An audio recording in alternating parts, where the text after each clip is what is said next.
Assalamualaikum warahmatullahi wabarakatuh. Waalaikumsalam warahmatullahi wabarakatuh. Bismillahirrahmanirrahim. Langsung mawon kula tanglet eh, kira-kira apa ya indikasi atau ciri-ciri yang sudah liqo dengan Allah. Jangan-jangan kita eh, mengaku sudah berjumpa tapi sebenarnya belum. Betul. Ya, itu aja. Terima kasih. Assalamualaikum warahmatullahi wabarakatuh. Waalaikumsalam warahmatullahi wabarakatuh. Ciri-ciri atau tanda-tanda seseorang itu betul-betul sudah liqo bertemu Allah adalah pertama, la yarawna li anfusihim syai'an. Dia nggak ngaku-ngaku bertemu. Bagaimana mungkin dia merasa bertemu pada Allah, lawang dirinya sudah tidak ada? Apa mungkin perkara yang tidak ada bisa bertemu yang ada? Mboten mungkin toh? Mboten mungkin. Justru bal yusyahiduna annal fa'ila huwallahu ta'ala. Justru yang bertemu Allah pada Allah itu Allahnya sendiri. Rasa keakuan makhluk dalam dirinya sudah tidak ada. Gak mungkin dia ngaku. Kalau seseorang ngaku-ngaku, ada yang ngomong aku ketemu Allah, bohong. Ya, itu bohong. Gak ada. Orang yang bisa bertemu Allah gak ada. Orang itu nggak bisa bertemu Allah. Sudah, Allah wujudnya wajib ada. Orang lawan katanya wujud, Adam berarti tidak ada. Bagaimana mungkin sesuatu yang tidak ada bisa bertemu yang ada? Wis tah, sampai ngen-ngen sampai akal sing cerdas mboten masuk. Bagaimana mungkin sesuatu itu bisa bertemu, sesuatu yang tidak ada bisa bertemu yang ada? Bagaimana mungkin kaifa yutasawwaru? Apa mungkin kulla syai'in, saben-saben sesuatu selain Allah itu bisa menutupi pada Allah? Gak mungkin. Karena sesuatu selain Allah itu tidak wujud. Kados ngeten, Pak. Antara kula ambek jenengan, sami-sami sing wujud. Misalnya iki akal. Selain saya dengan jenengan itu sudah tidak ada. Apa mungkin bisa menghalangi saya untuk saya tidak bisa melihat jenengan? Mboten mungkin. Wis niki contohnya serban niki. Iki bukan serban, Pak, mergak cilik. Iki serban gede, tak guntingi tadi papat. Biar jadi serbet. Jadi serban jadi serbet. Tahu serbet nggih? Heeh. Serbet iki nek tak tutupno kula mripat, kalih kula tutupno jenengan. Iki sesuatu.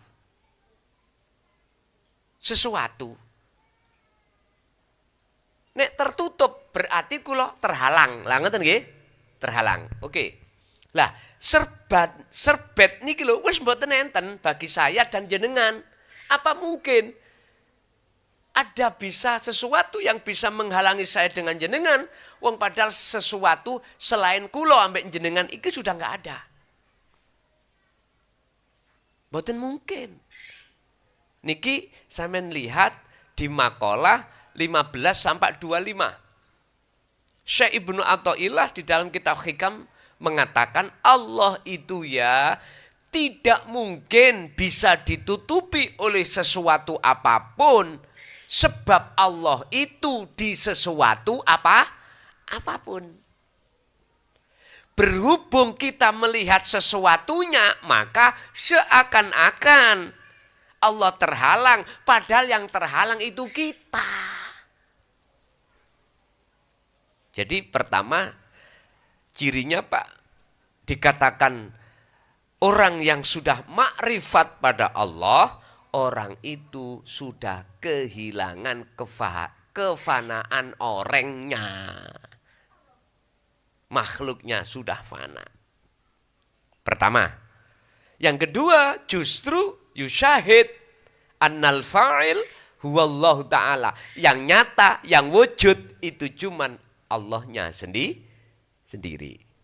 Artinya dalam hati sampean sudah tidak mengenal siapa-siapa, kecuali yang muncul adalah innani anallah. Sesungguhnya ingsun, ana ya ingsun, iku Allahu Allah. Bergemuruh Pak, ningati seperti itu. Yang ketiga tandanya, tatmainnul qulub.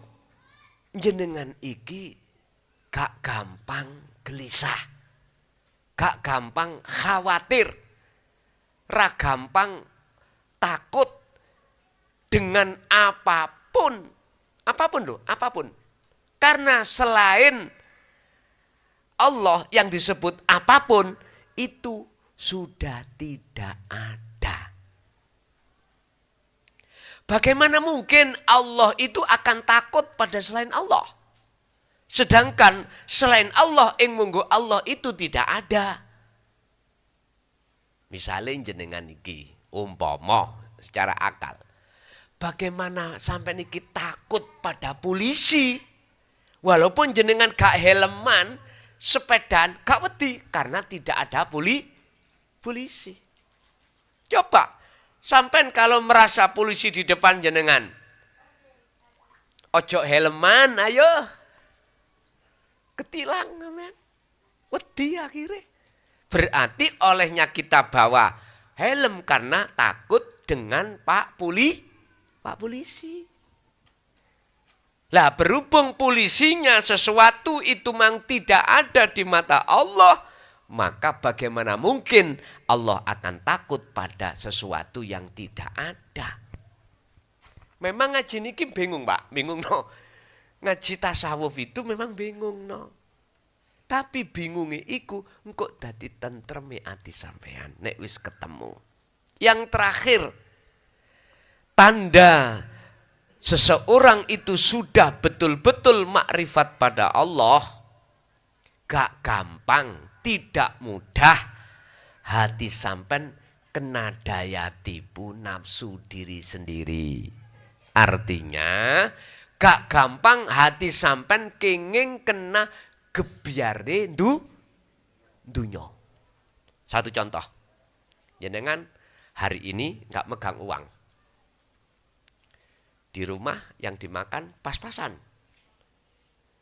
Kadang juga jenengan hutang. Gitu. Paling tidak dikasih orang. Duh, hati sampean kalau betul-betul makrifat saat itu pada Allah, tidak akan mudah. Sampean akan rasa khawatir, rasa gelisah, bahkan takut ancaman Allah masuk neraka ataupun macam-macam. Enggak. Hati sampean pasti akan tentram. Kalau detik-detik saat itu jenengan makrifat. Paginya seperti itu lagi, tapi tidak makrifat hati itu, ya gelisah. Gelisah lagi. Sampean lihat ikan yang hidup di air laut. Ketika saat dia jauh dari air, gelisah. Gelisah, Pak. Tapi ketika dia selalu ada di dalam air laut, dia tidak gelisah. Enggak gelisah, seperti itu. Pun juga dagingnya ikan laut, sampai detik ini, sampai mulai kecil dulu sampai detik ini saya belum mendengar. Kalau ikan laut hidup di laut ketika kita ambil, kita masak, terasa asin, belum ada ceritanya. Padahal dia setiap detik itu campur dengan air asin. Garamnya iku Pak 0, nah ini sing ahli tahu. 0, berapa air laut itu. Tapi mengapa herannya ikan itu enggak pernah terasa asin. Sedangkan ikan tahu tempe enggak pernah gembul uyah garam. Ibu-ibu mau goreng diuyai gitu aja, kalau kebanyakan uyai terasa. Ayo kita ngen-ngen. Apa sebab? Karena ikan yang ada di laut, ikannya hidup. Wis titik. Ikan tahu tempe mengapa kok asin? Hanya campur, hanya sebentar kok terasa asin. Karena ikan tahu tempe iku ikan mati. Kalau nggak percaya ikan laut ambil, terus matikan dulu di daratan. Nanti udah kum lagi. Asin lagi nanti. Terasa asin.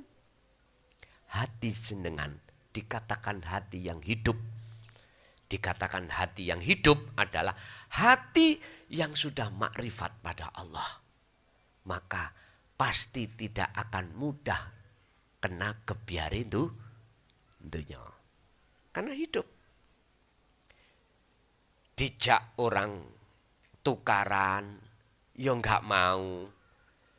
Dipadu orang, ya enggak mau membalas madu. Tahu madu nggih? Nukari niki lho. Sampai dicaci jenengan gak balesnya, nyaci sabar, matur suwun. Intine sampai niku njogo kesabaran. Tapi hati-hati, innallaha ma'as-shabirin.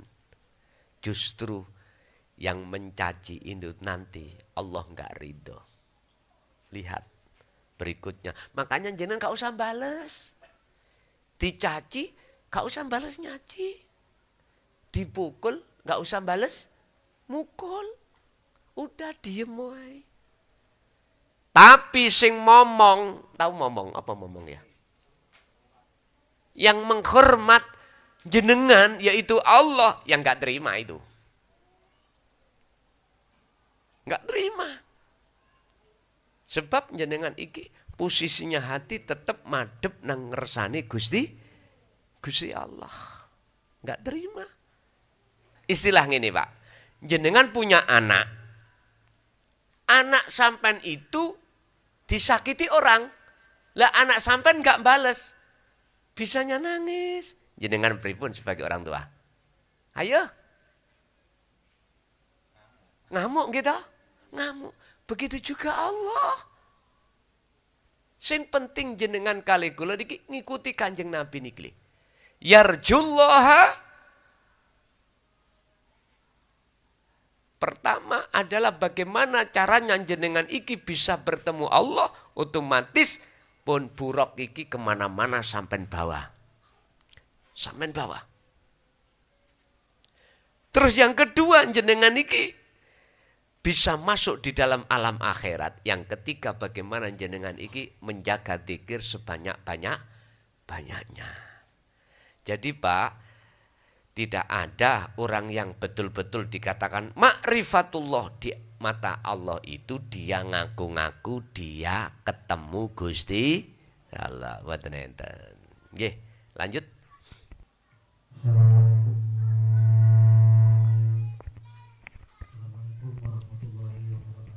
Waalaikumsalam warahmatullahi wabarakatuh.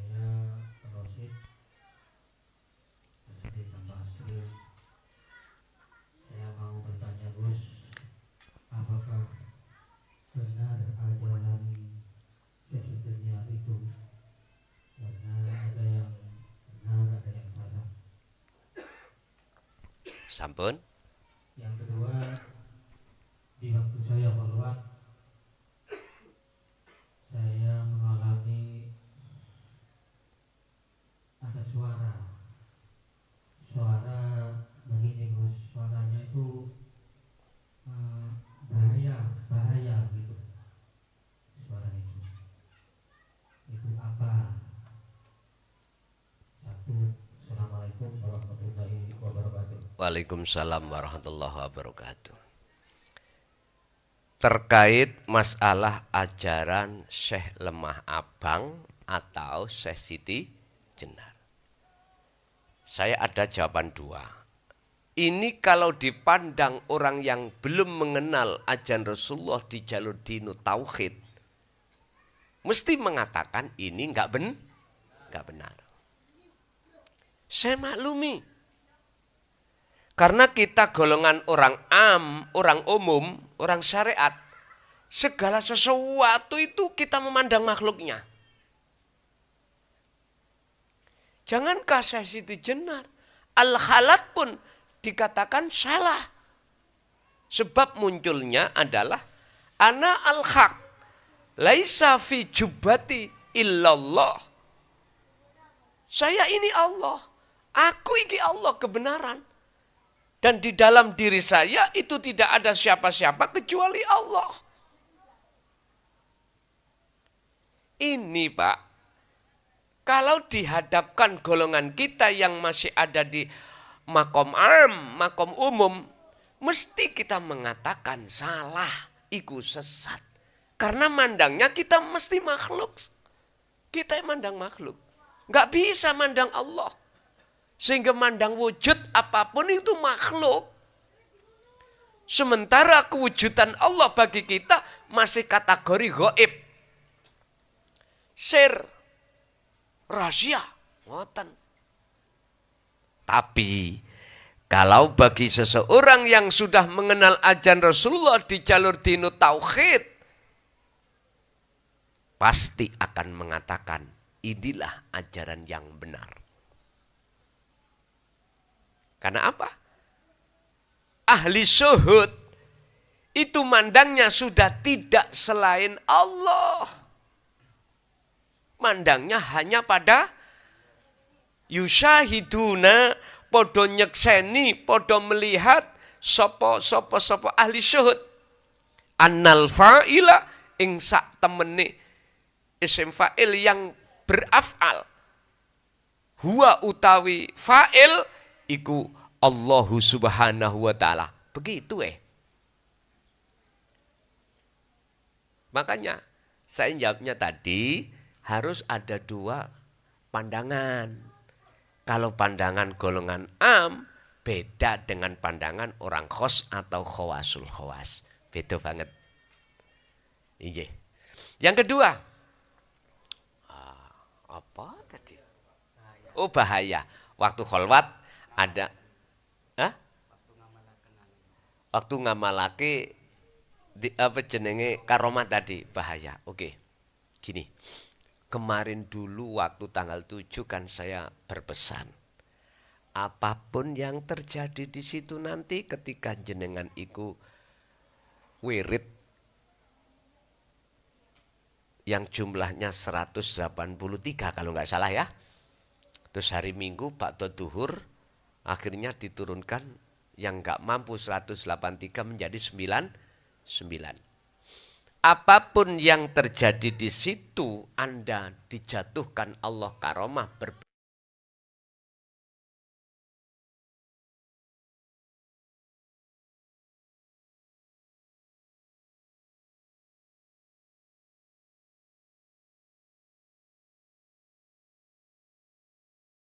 Kalau sirul asror itu jalan, jenengan itu sudah tidak merasa makhluk datang itu makhluk.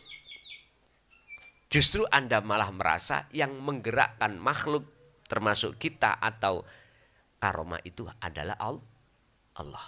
Baru tidak akan lari jenengan. Lah, kok muncul bahaya?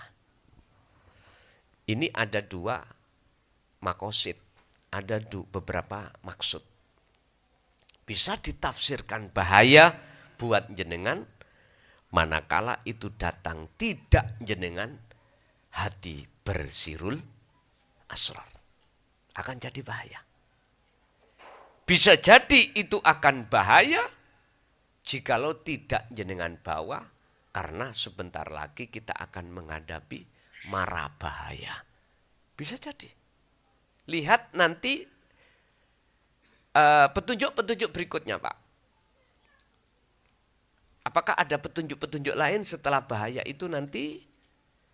Masa di depan kita nanti, waktu-waktu Allah kasih tahu. Sebab ngeten Pak, karomah itu, kalau boleh saya katakan, sebagai panjang tangan Allah untuk menghabari jenengan sesuatu yang akan terjadi. Tapi jangan dimaksud karomah itu yang memberikan kabar. Berhubung jenengan bersirul asror, maka jelas yang memberi kabar itu adalah Allah. Karomah dalam pandangan ruhania sampean sudah tidak ada itu. Nggih, lanjut. Masih ada? Barangkali ada. Monggo.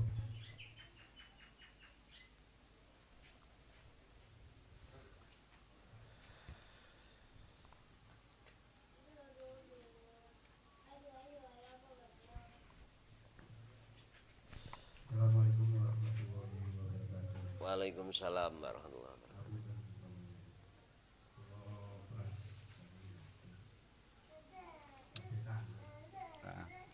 Pada waktu kula tilem nggih ya. Nah, sampean niki gandeng. Jadi di situ banyak orang bertengkar.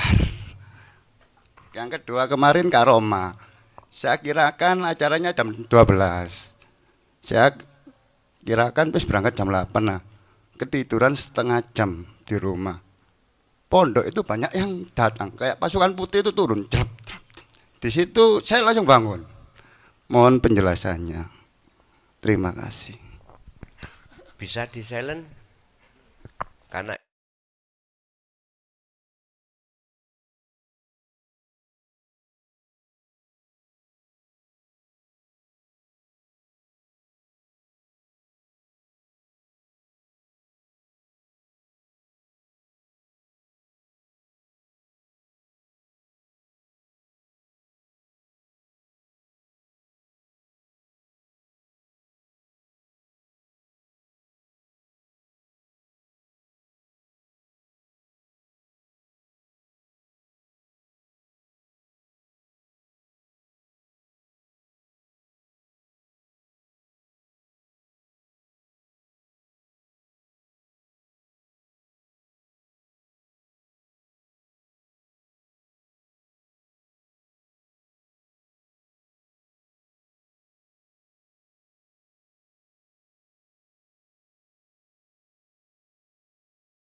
Ada?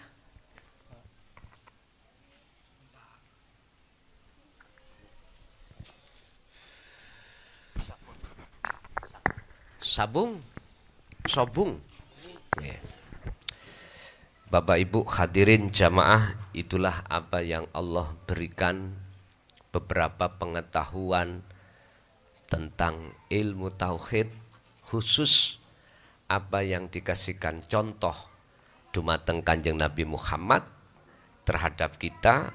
Estu ilmu itu bisa kita laksanakan sebaik-baiknya, dan juga menjadi satu buah ilmu yang bermanfaat bagi keluarga kita dan anak turun kita ila yaumil qiyamah. Lahumul Fatihah.